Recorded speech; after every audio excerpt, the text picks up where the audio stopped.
Hello friends, सी language सीखने की series में आज हम देख रहे हैं हमारा लेक्चर 31 जिसमें हम सीखेंगे फाइल से कैसे डेटा रीड किया जाता है। इसके पहले भी हमने फाइल हैंडलिंग से रिलेटेड वीडियोस में फाइल में डेटा राइट करना और रीड करना सीखा था। आज हम लोग फिर से फाइल में से डेटा रीड करने की बात कर रहे हैं, लेकिन आज जो फंक्शन हम यूज करेंगे उसका नाम है fread। जैसे पिछले वीडियो में यानी लेक्चर 30 में हमने fwrite फंक्शन देखा था जिसकी मदद से हमने फाइल में डेटा राइट किया था। उसी एग्जाम्पल को आज मैं कंटिन्यू करूंगा और fread फंक्शन की मदद से फाइल में जो हमने डेटा राइट किया था उसको रीड करेंगे। ठीक है ना, मतलब fwrite फंक्शन से हमने फाइल में डेटा राइट किया था, उसी डेटा को fread फंक्शन की मदद से हम रीड करने वाले हैं। तो आइए देखते हैं सबसे पहले fread फंक्शन का सिंटेक्स क्या है। fread फंक्शन में 4 आर्ग्यूमेंट्स पास होते हैं। यदि आपको याद है तो fwrite फंक्शन में भी 4 आर्ग्यूमेंट्स पास होते हैं। और मेरी आपसे रिक्वेस्ट है कि अगर आपने fwrite वाला वीडियो यानी लेक्चर 30 नहीं देखा है तो पहले आप उसको ज़रूर देख लें ताकि आपको ये उसके सीक्वेंस में इजीली समझ में आए। ओके, fwrite फंक्शन के अंदर हम 4 आर्ग्यूमेंट पास करते हैं। सबसे पहला आर्ग्यूमेंट क्या है? एड्रेस। किसका एड्रेस है ये? तो जब हम फाइल से डेटा रीड कर रहे हैं, लेट्स से ये फाइल है और इसमें हमने जो एग्जांपल लिया था वो था बुक का रिकॉर्ड हम राइट कर रहे थे, है ना। फाइल का नाम था myfile.dat और इसके अंदर ये बुक का एक रिकॉर्ड था। फाइल जैसे बुक का आईडी, बुक का टाइटल और बुक की price, this is one record. फिर एक और बुक का आईडी, एक और टाइटल, एक और प्राइस, ये दूसरा रिकॉर्ड हो गया। तो इसको एक एक रिकॉर्ड बोल रहे हैं। तो फाइल के अंदर ऐसे कई सारे रिकॉर्ड्स हो सकते हैं। हमारा मकसद है ये फाइल के अंदर के रिकॉर्ड्स को रीड करके अपने प्रोग्राम के वेरिएबल्स में रखना।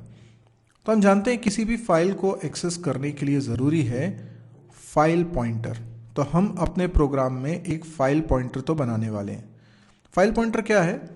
बेसिकली फाइल नाम का एक डेटा टाइप होता है जो stdio.h में डिक्लेयर्ड है। हम उस डेटा टाइप का एक पॉइंटर बना रहे हैं जो कि fp नाम में रखूंगा। फाइल पॉइंटर है तो हम जानते हैं कोई भी पॉइंटर जिस टाइप का होता है उसी टाइप के वेरिएबल का एड्रेस कंटेन करता है। तो अगर ये पॉइंटर फाइल टाइप का है तो फाइल टाइप का ही एक वेरिएबल होना चाहिए। फाइल टाइप का वेरिएबल हम नहीं बनाते बल्कि fopen फंक्शन जब हम कॉल करते हैं तब बनता है और उसका एड्रेस किस में चला जाता है? fp यानी फाइल पॉइंटर में। ये जो फाइल टाइप का वेरिएबल है ये फाइल की तमाम इंफॉर्मेशंस रखता है। बेसिकली हार्ड डिस्क में होती है आपकी फाइल।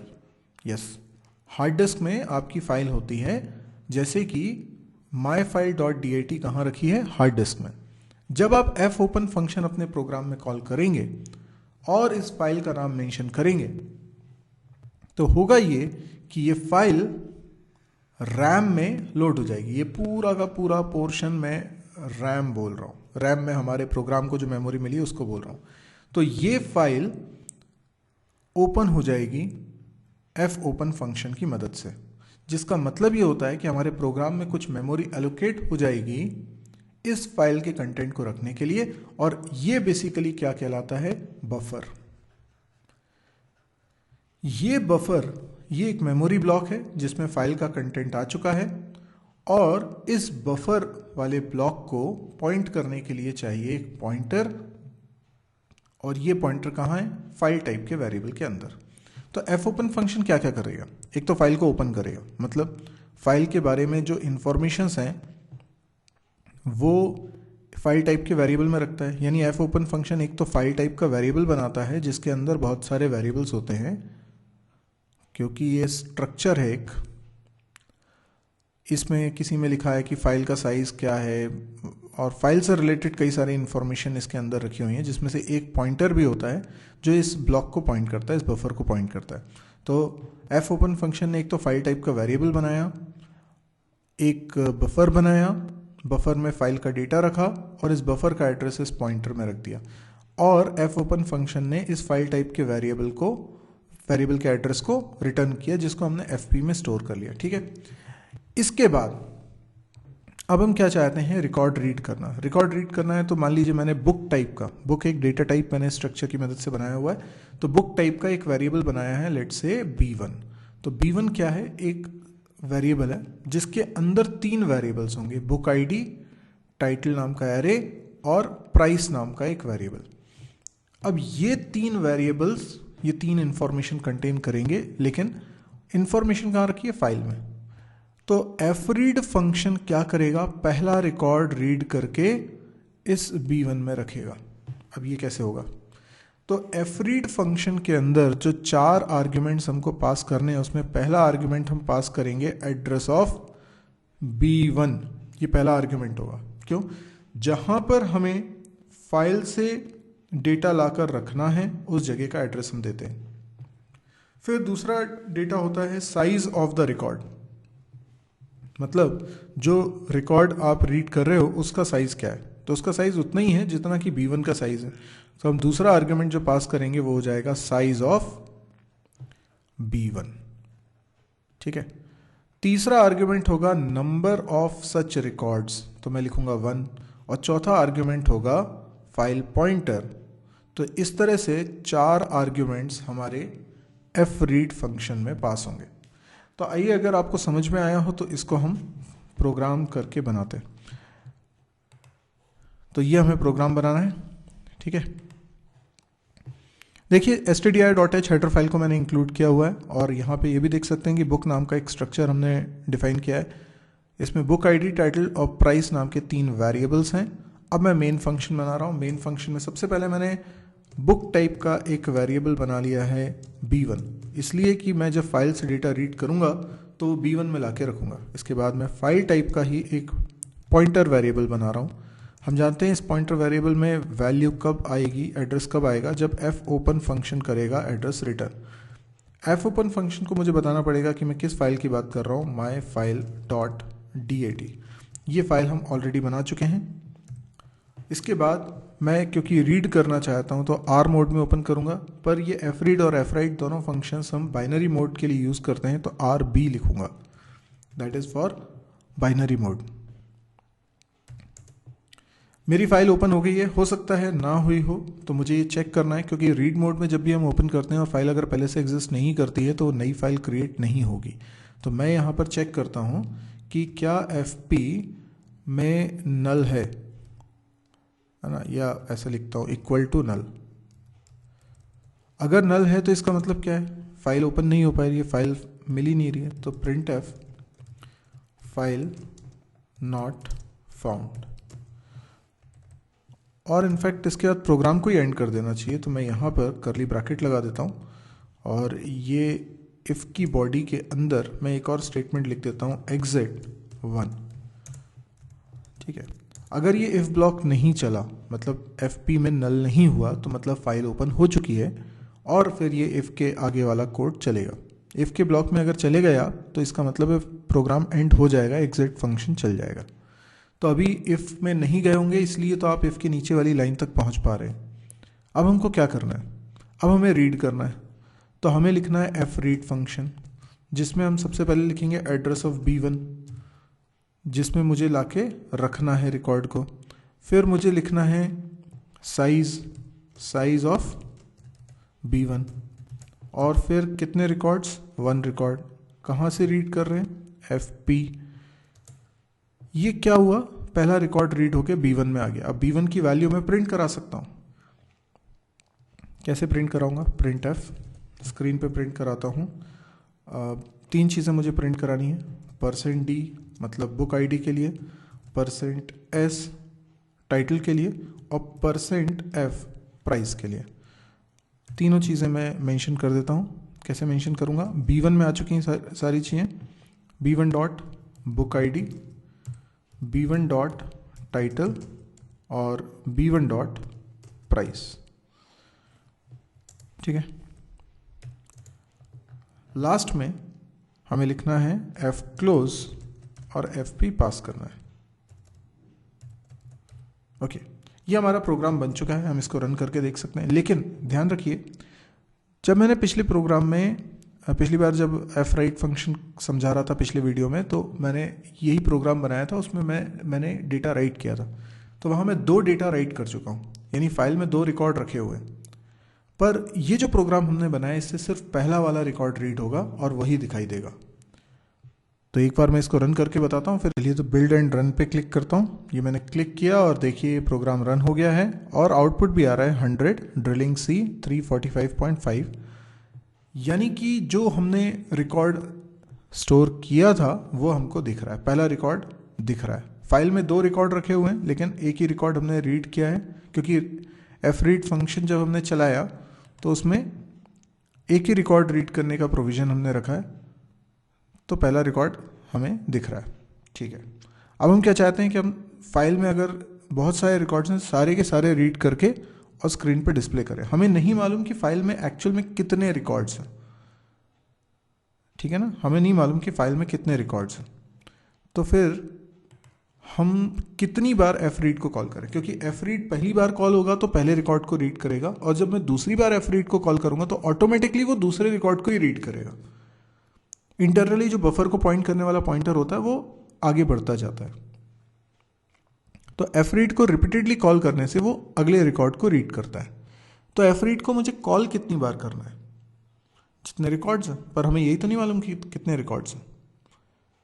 तो फिर कैसे करें इसको? करने के कई तरीके हो सकते हैं, एक सिंपल सा तरीका मैं बता रहा हूँ। वाइल लिखा, एफ रीड फंक्शन जो वैल्यू रिटर्न कर रहा है वो अगर ग्रेटर देन 0 है तो फिर ये लूप चलेगा। लूप चलेगा और क्या होगा, B1 के अंदर जो वैल्यू है वो प्रिंट हो जाएगी। और ये लूप कब तक चलेगा? जब तक कि रिकॉर्ड है। देखिए एक बार मैं पहले इसको चला के बताता हूँ। आप देख सकते हैं 2 रिकॉर्ड्स दिख रहे हैं, 100 ड्रिलिंग सी 345, उसके बाद फिर 101 PHP और उसकी प्राइस 546। इसका मतलब ये हुआ, अभी मैं यहाँ पे न्यू लाइन लगा दूंगा तो ये अलग अलग लाइन से भी दिखाई देंगे। \n लगा देता हूँ, है ना। अभी मैं फिर से इसको रन करता हूँ, आप देखेंगे दोनों रिकॉर्ड अलग अलग लाइन में दिखाई दे रहे हैं। ठीक है, इसमें बेसिकली हुआ क्या, एफ रीड फंक्शन रिटर्न करता है एक नंबर। ठीक है, हम चाहें तो वो नंबर प्रिंट भी करा के देख सकते हैं कि वो नंबर क्या रिटर्न करता है, करके देखने। जब ये 0 से बड़ी वैल्यू एंटर कर रहा है दैट मीन्स अभी उसने रिकॉर्ड रीड किया है। ठीक है, अभी मैं आपको यहाँ बताता हूँ प्रिंट करा के कि क्या वैल्यू ये रिटर्न करता है। ठीक है ना, जैसे मैं एक वेरिएबल और बना लेता हूँ जस्ट आपको समझाने के लिए। ए नाम का वेरिएबल मैंने बना लिया और जो कुछ भी है ए में ये असाइन करवा लिया। ठीक है, एंड ए में क्या असाइन करवा लिया, एफ रीड ने जो रीड किया था। अभी मैं ये कोड हटा रहा हूँ, ठीक है, क्योंकि हमें समझना है कि ए में क्या है ना। और यहाँ पे प्रिंट करवा देता हूँ ए की वैल्यू, जस्ट ये जानने के लिए कि क्या रिटर्न किया उसने। ठीक है, बाकी चीज़ें तो एज इट इज़ प्रिंट हो जाएंगी। अभी मैंने इसको रन किया, देखिए सबसे पहले क्या प्रिंट हुआ, a = 1। देखिए ये 100 तो उसके बाद लिखा है, ये 1100 नहीं है, ये a = 1, उसके बीच में मैंने गैप नहीं डाला है, तो a = 1 अलग है और 100 ड्रिलिंग से ये सब अलग है। अच्छा, अभी मैं इसको दूसरी बार चलाऊं, एक और बार चलाता हूँ इसी लाइन को, तो क्या होता है। फॉर एग्जाम्पल मैंने एक और बार चलाया, अब मैं फिर से प्रिंट कराता हूं ए की वैल्यू, है ना, ए की वैल्यू एक बार फिर प्रिंट कराता हूं। अब दूसरी बार में क्या आउटपुट आता है देखते हैं। दूसरी बार में भी 1 आ रहा है, यानी पहली बार में भी ए की वैल्यू 1 आई थी और दूसरी बार में भी ए की वैल्यू 1 आई है। तो जब पहला रिकॉर्ड रीड किया उसने तो 1 रिटर्न किया। फाइल में 2 रिकॉर्ड हैं तो दूसरा रिकॉर्ड रीड हुआ होगा एफ रीड फंक्शन के कॉल होने से, तो क्या रिटर्न किया उसने, फिर 1 रिटर्न किया।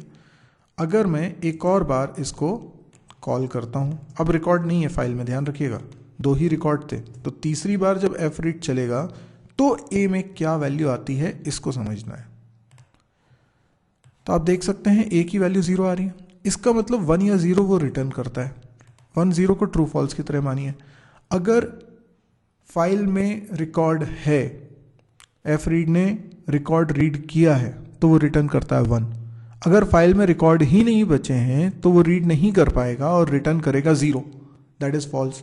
तो जब तक 0 नहीं आता है तब तक हम एफ रीड को चलाते रहेंगे। ठीक है, समझ में आई बात? तो इसीलिए मैंने यहाँ पर एक लूप लगाया था, ए को हटा देता हूँ अब मैं, वाइल लूप लगाया था, और इस लूप के अंदर मैंने लिखा था एफ रीड जो रिटर्न कर रहा है वो जब तक ग्रेटर देन 0 है, मतलब 1 रिटर्न करता रहेगा तो रिकॉर्ड है, और जैसे ही उसने 0 रिटर्न किया वैसे ही समझ लो कि रिकॉर्ड खत्म हो गए, तो ये लूप हो जाएगा टर्मिनेट। समझ में आया क्या? अगर आपको ये वीडियो समझ में आया हो तो आप इसको लाइक करिए, और यदि आपको ऐसा लगता है कि इस तरह के और वीडियोस देखने में आप इंटरेस्टेड हैं तो इस चैनल को ज़रूर सब्सक्राइब करिए। मेरी एक वेबसाइट भी है www.mysirji.com, इसको भी विजिट करें। इस वेबसाइट पे आपको C, C++, जावा, PHP, MySQL या डेटा स्ट्रक्चर, DBMS जैसे सब्जेक्ट्स मिलेंगे। कैंपस प्रिपरेशन से रिलेटेड भी आपको वीडियोस मिलेंगे, प्रोग्रामिंग एक्सरसाइज से रिलेटेड वीडियोस भी मिलेंगे, और डेली कम से कम 2 वीडियो तो मैं आज की डेट में अपलोड कर ही रहा हूँ। भविष्य में हो सकता है इससे ज़्यादा भी अपलोड करूँ हर रोज़। जो वीडियोस मैंने रिसेंटली अपलोड करे हैं उसकी लिस्ट आपको सेपरेटली दिख जाती है, जो वीडियोस मैं अभी अपलोड करने वाला हूँ उनकी लिस्ट भी आपको दिख जाती है। तो आप जब भी साइट को देखेंगे उसमें आपको हमेशा कुछ नया कंटेंट मिलेगा ही मिलेगा। तो आप इस साइट को एक तो बुक मार्क कर लीजिए, ये आपके, अगर आप स्टूडेंट हैं तो आपके लिए तो बहुत ही यूज़फुल है। दूसरी बात, यदि आपको लगता है कि ये बहुत ही यूज़फुल है, क्यों? क्योंकि एक तो ये फ्री ऑफ कॉस्ट है, दूसरा ये हिंदी में, तो बहुत लोगों के काम आ सकता है। अगर आपको वाकई ऐसा लगता है तो आप इसको प्लीज़ अपने फेसबुक वॉल पे शेयर ज़रूर करिए, क्योंकि हमारा मकसद ये है कि फ्री में एजुकेशन मिलनी चाहिए। एजुकेशन सबका अधिकार है, और ये जब तक हमें सही से नहीं मिलेगी तब तक हम अपनी लाइफ को अपलिफ्ट नहीं कर सकते। तो अगर हमें आगे बढ़ना है, लोगों को बढ़ाना है, देश को बढ़ाना है, तो हमें इस तरह के वीडियोस को जितना हो सकता है दूसरों तक पहुंचाना है, शेयर करना है। तो इसलिए मैंने ये फ्री ऑफ कॉस्ट वीडियोस बनाए हुए हैं, सब लोग देखिए और अपने दोस्तों को भी बताइए। Thank you.